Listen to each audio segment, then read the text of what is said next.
Você sabia que, ao longo da história da Igreja, muitas ideias erradas tentaram distorcer quem Jesus realmente é? Ele é totalmente Deus e totalmente homem? Ou ele foi apenas uma pessoa comum com poderes especiais? São perguntas que dividem opiniões até hoje. Mas o que a Bíblia realmente diz sobre isso?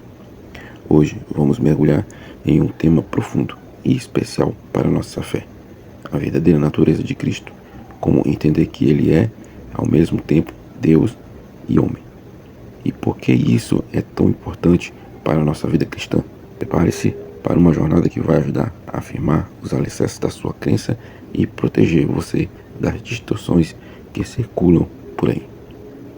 Nesta lição, vamos explorar as heresias que surgem ao longo dos séculos, distorcendo a verdade bíblica sobre a natureza de Cristo. Vamos falar sobre o que esses ensinamentos errôneos significam e como eles ainda influenciam muitas pessoas hoje. Você vai entender como o Concílio de Calcedônia, em 451, respondeu a essas distorções e reafirmou a verdade bíblica. E mais importante, você vai saber como se proteger de falsas doutrinas que ainda tentam tomar conta da nossa fé. Fique com a gente, pois o conhecimento que você vai adquirir hoje pode transformar a sua compreensão sobre Cristo e fortalecer sua fé. Vamos começar. Estamos na lição número 7 da classe de adulto, que tem o tema As Naturezas Humanas e Divina de Jesus. O texto áureo, dos quais são os pais e dos quais é Cristo, segundo a carne, o qual é sobre todos. Deus bendito eternamente. Amém. Romanos 9, 5. Negar qualquer uma das naturezas de Jesus, seja a divina ou a humana, resulta em uma compreensão distorcida do Evangelho. Muitos erros teológicos surgem quando tentam reduzir Cristo a um mero profeta ou negar sua humanidade para vê-lo apenas como um ser celestial.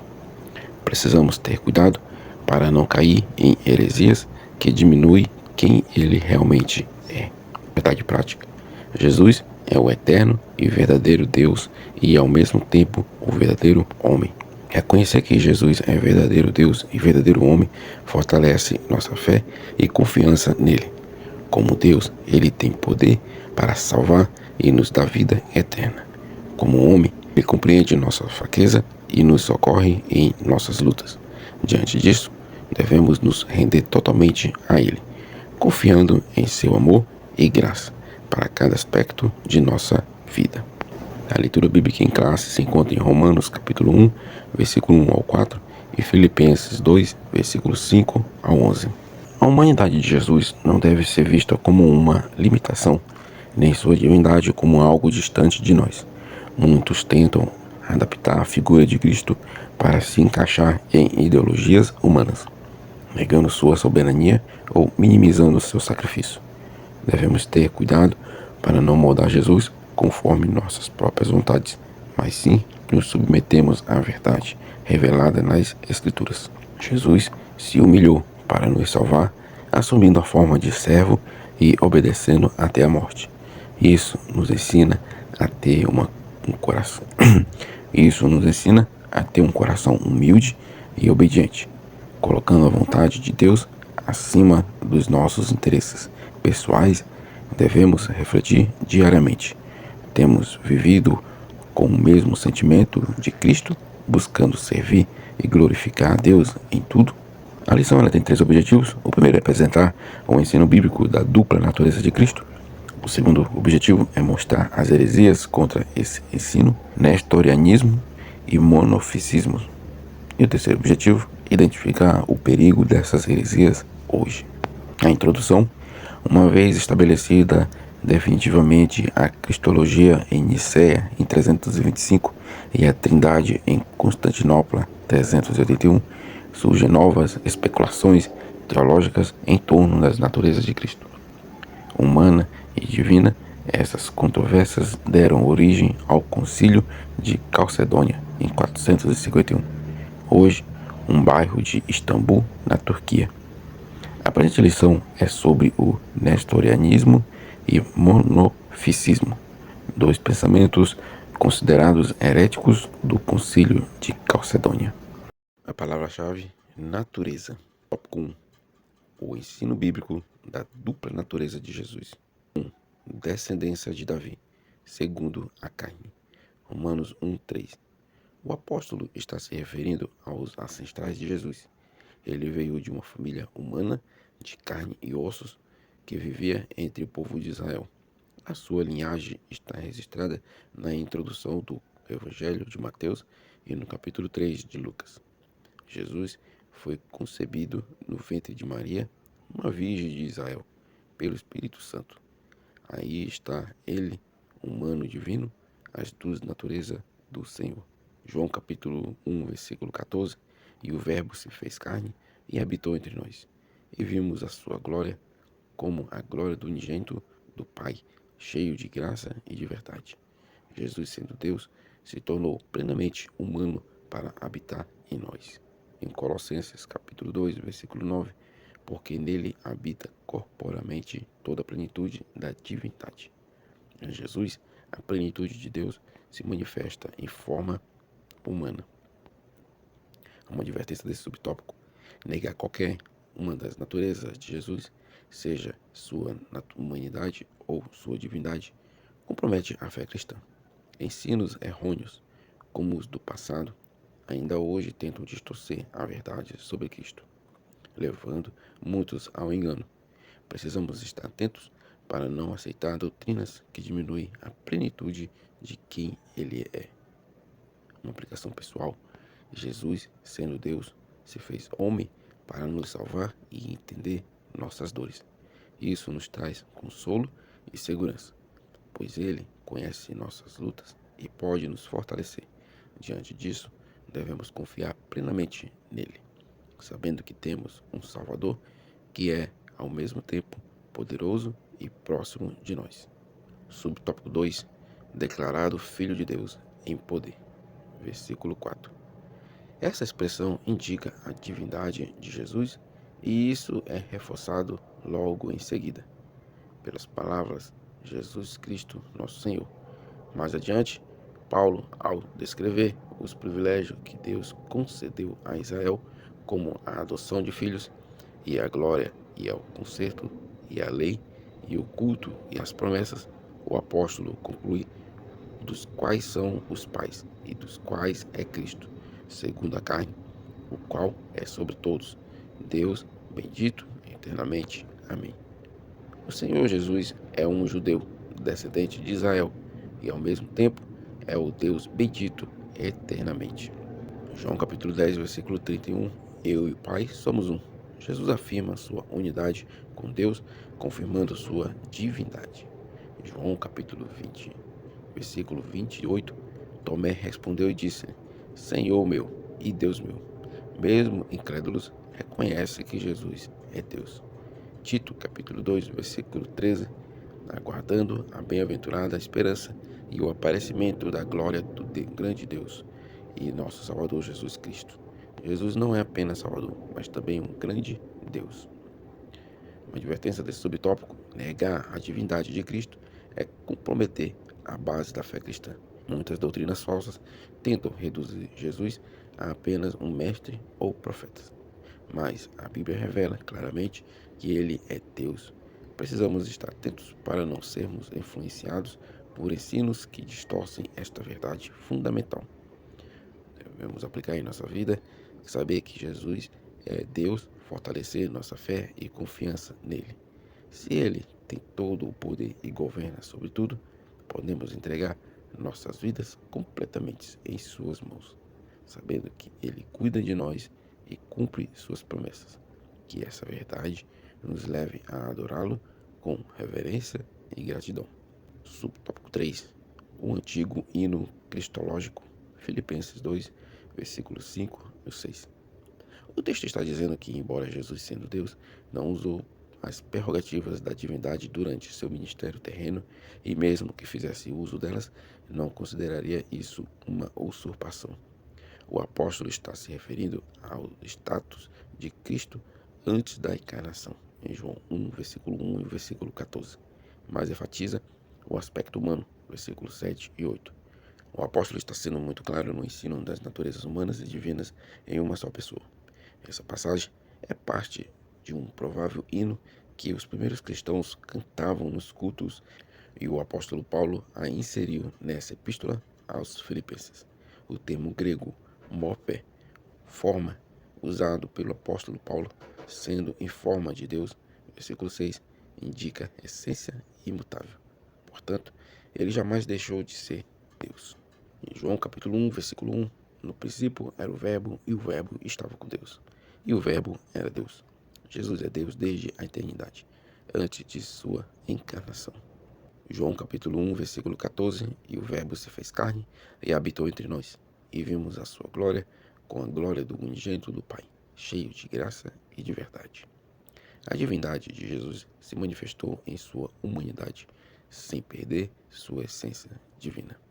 Uma advertência desse subtópico: é importante ter cuidado com ensinamentos que minimizam a natureza divina de Cristo ou tentam separá-la de sua natureza humana. Qualquer distorção desta verdade compromete a essência do Evangelho e a compreensão correta de quem Jesus é. Devemos evitar os erros que surgem ao tentar limitar ou simplificar o ministério da encarnação de Cristo. Devemos aplicar em nossa vida a compreensão de que Jesus é plenamente Deus e plenamente homem, nos ensina a confiar nele de forma total e sem reservas. Ele entende nossas lutas humanas, mas também possui o poder divino para nos ajudar a superá-las. Devemos nos aproximar de Cristo com reverência, sabendo que ele é a ponte entre nossa humanidade limitada e a divindade perfeita. Tópico 2. As heresias contra o ensino bíblico da dupla natureza de Jesus. Subtópico 1. Quem foi Nestório? Ele foi bispo de Constantinopla entre 428 e 431. Nestório discordava do título dado a Maria, defendido por Sírio de Alexandria, em 376 a 444. Mãe de Deus, em grego Theotokos, literalmente portadora de Deus. Ele sugeriu receptora de Deus, ou Christotokos, mãe de Cristo. Sim, Maria, mãe de Jesus humano, Mateus 2:11, e não mãe de Deus, visto que Deus é eterno, Salmo 90, versículo 2. A expressão adotada por Celírio era uma contradição em si mesma. Embora a posição de Nestório fosse bíblica e teologicamente correta, a popularidade do termo Mãe de Deus de Cirilo impediu o êxito do termo e da explicação de Nestório.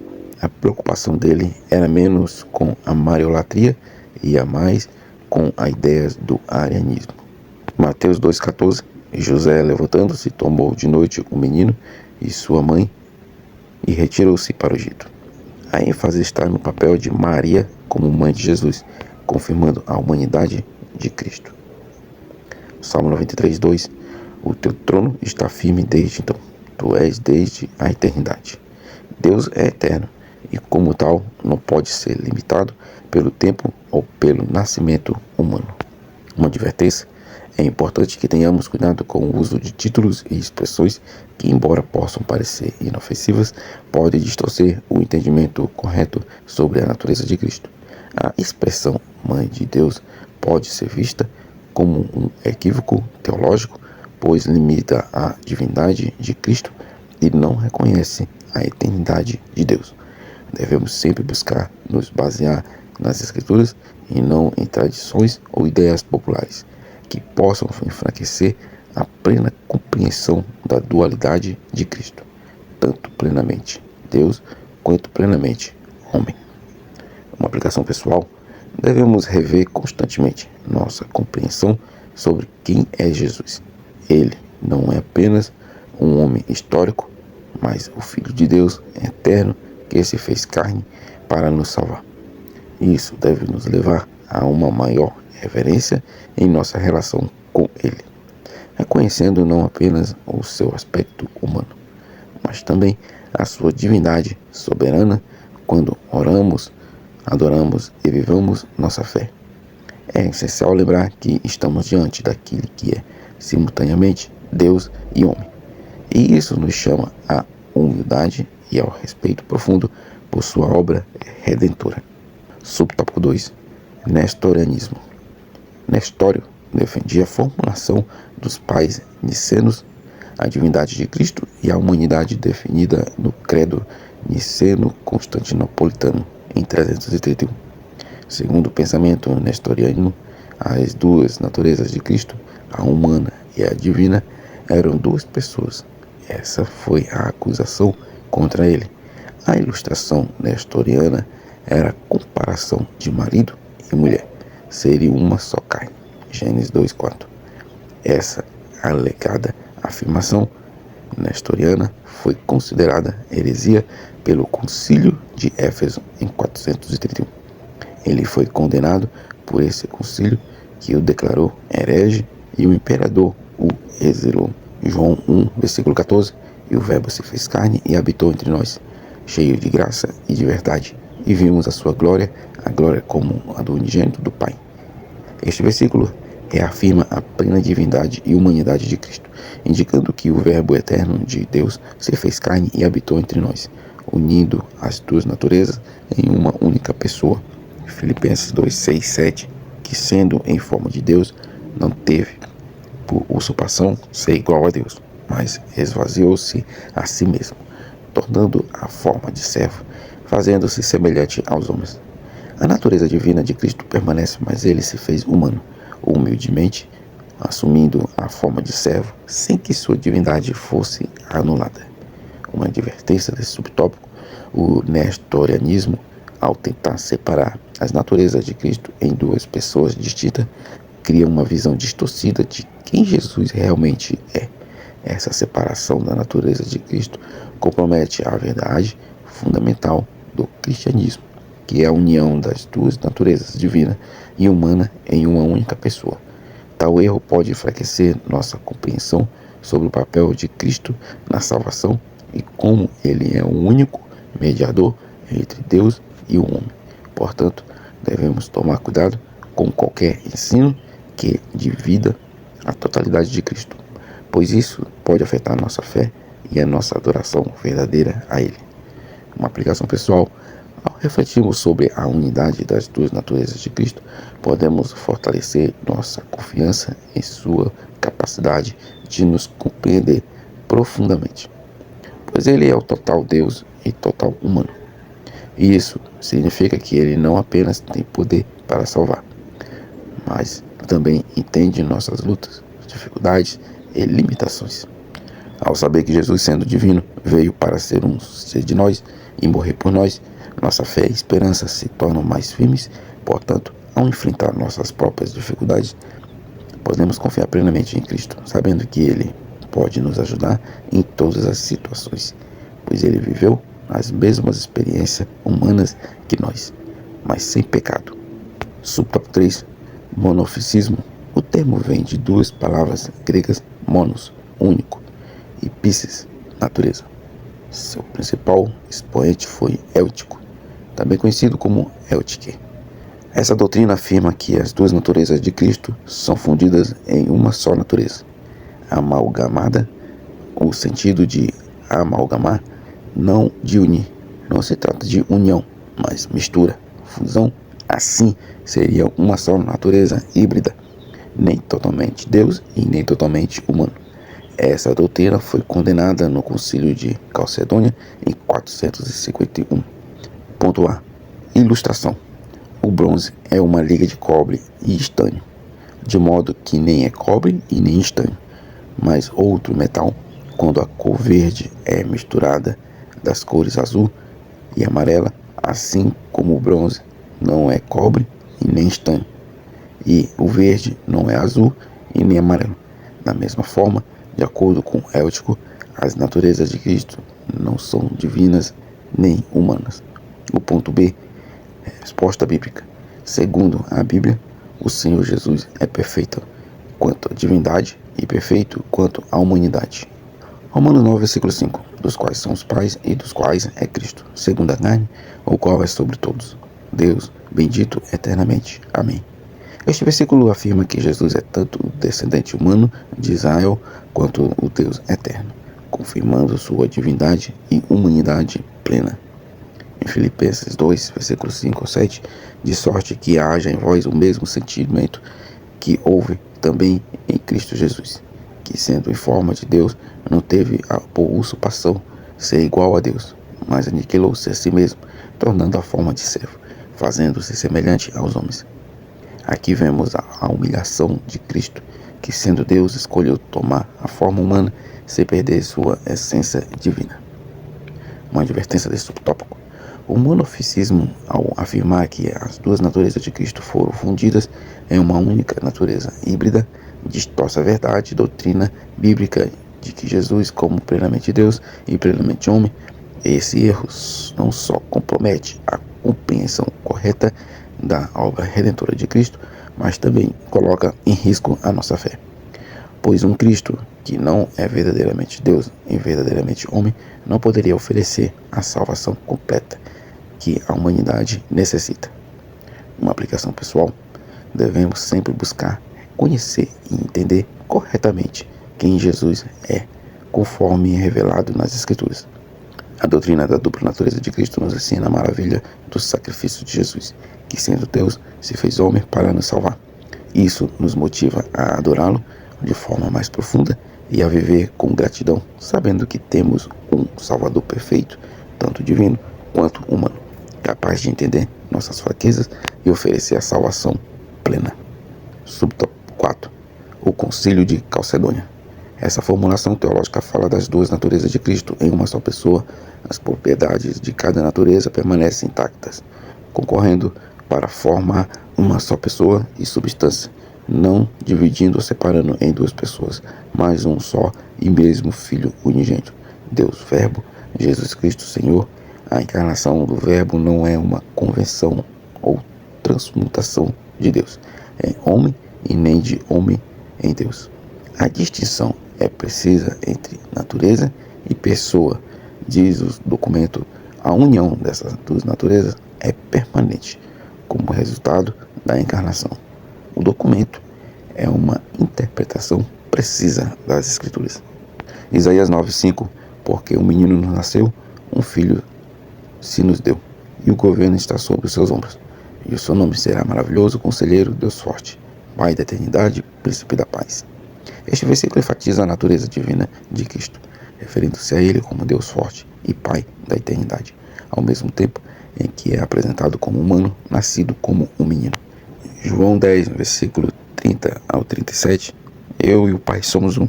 Se não faço as obras de meu Pai, não me acrediteis.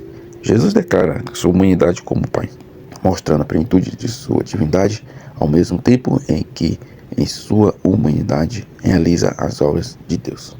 Uma advertência: devemos ter cuidado para não distorcer o ensino bíblico sobre a natureza de Cristo, pois quaisquer tentativa de diminuir a plenitude de sua divindade ou humanidade pode levar a heresias como o nestorianismo ou o monofisismo. A compreensão correta de Cristo como plenamente Deus e plenamente homem é fundamental para a nossa fé. Uma aplicação pessoal: ao refletirmos sobre as duas naturezas de Cristo, podemos nos lembrar da importância de confiar em sua obra redentora, pois sendo plenamente Deus, ele tinha o poder de salvar e, sendo plenamente homem, ele se identificou conosco em nossas fraquezas. Isso nos convida a uma relação mais profunda com ele, sabendo que temos um Salvador que entende a nossa humanidade e ao mesmo tempo é capaz de nos transformar com o seu poder divino. Tópico 3. O perigo dessas heresias na atualidade. Subtópico 1. Os monofisistas. Quando a doutrina monofisista foi rejeitada juntamente com o nestorianismo, houve reação. Jacob Baradeus, um monge sírio, liderou o grupo monofisista e preservou a tradição sírio-monofisista, conhecida como tradição jacobita. Ele e seus seguidores rejeitaram a decisão de concílio de Calcedônia. Quem são eles hoje? São as igrejas ortodoxas, cópticas, Armênia, Abissínia e Jacobitas. É importante conhecer a cristologia desta tradição cristã e saber como responder seus questionamentos. E, sobretudo, conservar a fé no Jesus, o Deus que se fez homem, o Emanuel, Deus conosco. Mateus 1:23, o Deus que se manifestou em carne. 1 Timóteo 3:16. Colossenses 2:9, porque nele habita corporalmente toda a plenitude da divindade. Em Jesus habita toda a plenitude da divindade, reafirmando que ele é completamente Deus, mas também totalmente homem em sua encarnação. Uma advertência: é crucial ter cuidado com doutrinas que distorcem a natureza de Cristo, como o monofisismo, a fusão das naturezas de Jesus em uma só natureza híbrida, enfraquece a verdadeira compreensão do que significa Cristo ser 100% Deus e 100% homem. Tais heresias comprometem a fé cristã e a base da salvação. A compreensão correta de Jesus é fundamental para a verdadeira adoração e relacionamento com Ele. Uma aplicação pessoal: precisamos firmar nossa fé na verdade de que Jesus, sendo Deus, se fez homem para nos salvar. Ele não apenas caminhou entre nós, mas também experimentou todas as dificuldades da vida humana, tornando-se um mediador perfeito entre Deus e os homens. Isso nos chama a viver com mais confiança em sua obra e buscar viver de acordo com os princípios que ele nos ensinou, sabendo que ele entende completamente nossas lutas e oferece sua graça e força para superá-las. Subtópico 2. O kenoticismo. O verbo grego kenon significa esvaziar. Filipenses 2:7. A doutrina kenótica afirma que Jesus, enquanto esteve na terra, esvaziou a si mesmo, mas dos atributos divinos. São duas linhas principais: o verbo possuía os atributos divinos, mas escolheu não os usar, e as prerrogativas da deidade foram usadas na submissão do Pai e na direção do Espírito Santo. Entendemos que sem atributos divinos, Jesus é menos que Deus. O kenosis é o esvaziamento de Cristo. Isso foi a condição para seu messiado e, por isso, ele abriu mão de sua glória celeste. João 17:5. Jesus revelou sua natureza divina quando esteve na terra. Ele agiu como Deus, pois perdoou pecados. Mateus 2:5-7. Recebeu adoração. Mateus 8:2. Repreendeu a fúria do mar. Mateus 8:26-27. Somente Deus tem esse poder. Salmo 65:7. Em João 17:5. Agora o Pai, glorifica-me contigo mesmo com a glória que eu tive junto a ti antes que o mundo existisse. Jesus, antes da sua encarnação, possuía a glória divina e pediu para que fosse restaurada após cumprir sua missão na terra. Mateus 8:2. E eis que veio um leproso e a adorou, dizendo: Senhor, se quiseres, pode limpar-me. A adoração ao Senhor foi um reconhecimento da sua autoridade divina e poder de cura. Salmo 65:7. Tu que apaziguas a fúria dos mares, o rugido das suas ondas e o tumulto dos povos. O salmo antecipa o poder divino de Jesus, que tem autoridade para acalmar as tempestades, mostrando que ele é Deus. Uma advertência: o conceito de kenoticismo, que afirma que Jesus se esvaziou dos seus atributos divinos, pode ser mal interpretado e levar a conclusões errôneas sobre a verdadeira natureza de Cristo. É fundamental que não reduzamos Jesus a algo menos do que ele realmente é, ou seja, plenamente Deus e plenamente homem. A ideia que ele abandonou sua divindade é uma distorção das Escrituras e compromete a essência do cristianismo. Na aplicação pessoal, a compreensão correta de quem Jesus é como verdadeiro Deus e verdadeiro homem deve nos levar a um profundo respeito e reverência por ele. Ao refletirmos sobre sua humanidade em se tornar humano, devemos imitar essa atitude de servidão em nossas próprias vidas. Jesus não apenas desceu do céu para nos salvar, mas também viveu entre nós, demonstrando compaixão, poder e amor. Ao vivermos em conformidade com sua natureza divina e humana, somos chamados a agir com humildade, serviço e ousadia na nossa fé, confiando no poder que ele tem para nos transformar. Mateus 8:2-3. E eis que veio um leproso e adorou, dizendo: Senhor, se quiseres, pode tornar-me limpo. E Jesus, estendendo a mão, tocou-o, dizendo: Quero ser limpo. E logo a lepra desapareceu. Jesus, com o seu poder divino, curou o leproso, revelando que, apesar de sua humildade, em se tornar humano, ele ainda opera como Deus na Terra. Ele ainda operava como Deus na Terra. Subtópico 3. Mariolatria. O catolicismo romano adotou o termo Mãe de Deus, de Cirilo, ou seja, um pensamento antibíblico que se desenvolveu numa teologia e permanece até hoje por conta da sua popularidade. Com isso, aprendemos que o que aparece certo e a escolha popular nem sempre representam a verdade. Atos 8, versículo 9 a 11. Vai nos falar: havia, porém, em aquela cidade um homem chamado Simão, que antes se fazia passar por grande pessoa. A este ouviam atentamente todos, desde o menor até o maior, dizendo: este é o grande poder de Deus. E a ele prestavam atenção, porque já há bastante tempo os havia iludido com artes mágicas. A popularidade e as falsas crenças nem sempre estão alinhadas com a verdade, como vimos como Simão, que enganava as pessoas através de suas artes mágicas. No capítulo 7, versículo 13. Entrai pela porta estreita, porque larga a porta, espaçoso é o caminho que conduz à perdição, e muitos são os que entram por ela. Nem sempre o caminho mais seguido ou o mais popular é o que leva à verdade. A porta estreita, embora difícil, é a que leva à salvação. Uma advertência desse subtópico: devemos estar atentos ao fato de que nem tudo o que é amplamente aceito ou popular está de acordo com a verdade bíblica. O exemplo da mariolatria nos alerta sobre o risco de seguir doutrinas que, embora atraentes para as massas, pode desviar-nos da verdade, adoração e honra a Deus. A popularidade não é garantida de veracidade. Uma aplicação pessoal: em nossa caminhada cristã é fundamental buscar constantemente a sabedoria nas Escrituras e discernir a verdade de Deus em meio às influências culturais e religiosas. Devemos sempre priorizar a verdade bíblica, mesmo que isso signifique ir contra as tradições ou práticas amplamente aceitas. Nossa fé deve ser pautada na palavra de Deus e não em práticas que distorcem ou exaltam falsos ensinos.